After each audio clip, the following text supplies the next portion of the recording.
Кадыр Нуркожоевич, болуп жаткан теледебаттарда бир канча президенттикке талапкерлер элдин кыжырына тийип, сиздин дарегиңизге провокациялуу суроолорду берип, коомчулукту башка нукка бурууга аракет кылууда.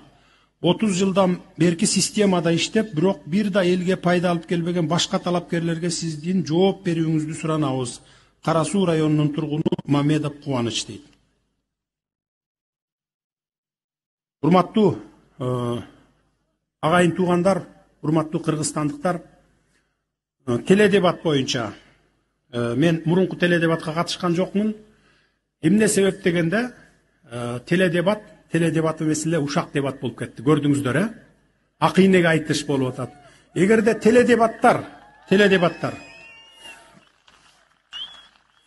теледебаттар программаларын көрсөтүп, ар бири, мына менин программам, ушуну момундай жол менен аткарамын, мына менин жол картам, мына мен момундай реформаларды жасайм деп, ушул өзүнүн программасы менен жарыш болсо, барсак болот эле теледебатка.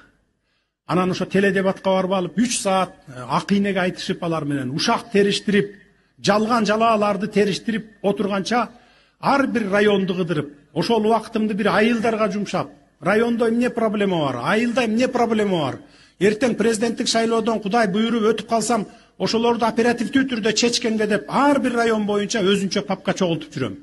Ошол пайдабы же мен теледебатка барып ушак айтышып отурганым пайдабы силерге? Мына баарыбызга ошол андан көрөкчө эл кыдырган пайда, элге жакын болгон пайда. Программалары мисалы сиздерге мына мен колуман келишинче газеталар аркылуу, китепчелер аркылуу таратып бердим программаларды. Барбы окуганыңыздарга жетип атабы? Мына жетип атат. Алар айтып атат мынакей. Бир программалары жок. Же барбы сиздерде жеткиздиби программа? Эң жок дегенде интернет аркылуу же телевидение аркылуу бир окутуп койсо болот го. Макул, акчабыз жок дейт. Акчасы жок болсо бир А4ге чыгарып туруп, мына деп таратса болобу? Аган көп деле акча кетпейт. Азыр ар бир үйдө компьютер бар, принтер бар, ксерокопиялар бар. Анан эми ошо программасын элге жетише албаган, сындан башка, тилинен башка эчтекеси жоктор менен мен барып ушак айтышып отурганды мени антип заставить этпей эле койсоңуздар деп суранат элем. Мына ошол теледебатка мен сиздерге ушул жерден эле жооп берейин. Арасында жер саткандар жүрөт, эл саткандар жүрөт, алтын уурдагандар жүрөт.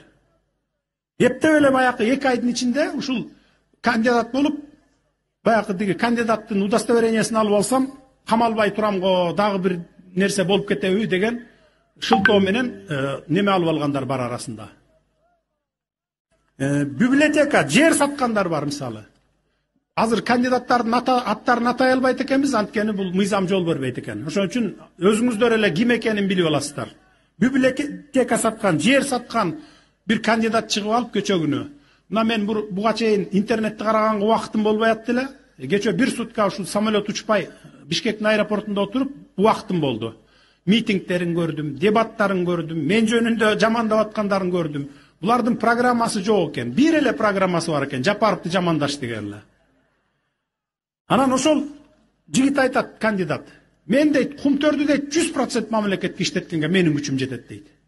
Ой, досум, 2012 жылы мен Кумтөрдү алып чыгып чырылдап мамлекетке алып коелу, мына жылына 1 миллиард доллардын алтыны чыгып кетип атат дегенде каршы бердиң эле го. Каршы бербедиң белең ошогон. Чыгып алып микрофондон кокуй, мен заа басылып кетиптир, против деп эсептеп койгула деп спикерге айтып отурганым мына көрдүңөр го баарыңар эле интернетте жүрөт мынакей. Анан эми 8 жылдан кийин келип алып мен Кумтөрдү алып берет элем дейт. Анан Кумтөр боюнча мени жамандап атышат, тигиндей мындай деп. Кумтөр боюнча маселе бүтө элек туугандар. Кайрылып келебиз ал маселеге. Мен 10 эле күн иштедим, 10 эле күн. 12 эле күн иштетти. Калган күндөр иштетпеди го. 3 жолу премьер кылып кайрадан шайлашты улам. Анан 10 күндүн ичинде ал дүйнөлүк компания бул. Бир Кара Суунун ортосунда турган бир дөң эмес ал Кумтөр. Ошон үчүн ал темада бир 3 ай 4 айдан кийин анан өзүлөрү эле уят болот алар. Мен көп нерсе айта албайм ал боюнча, анан кийин билесиздер.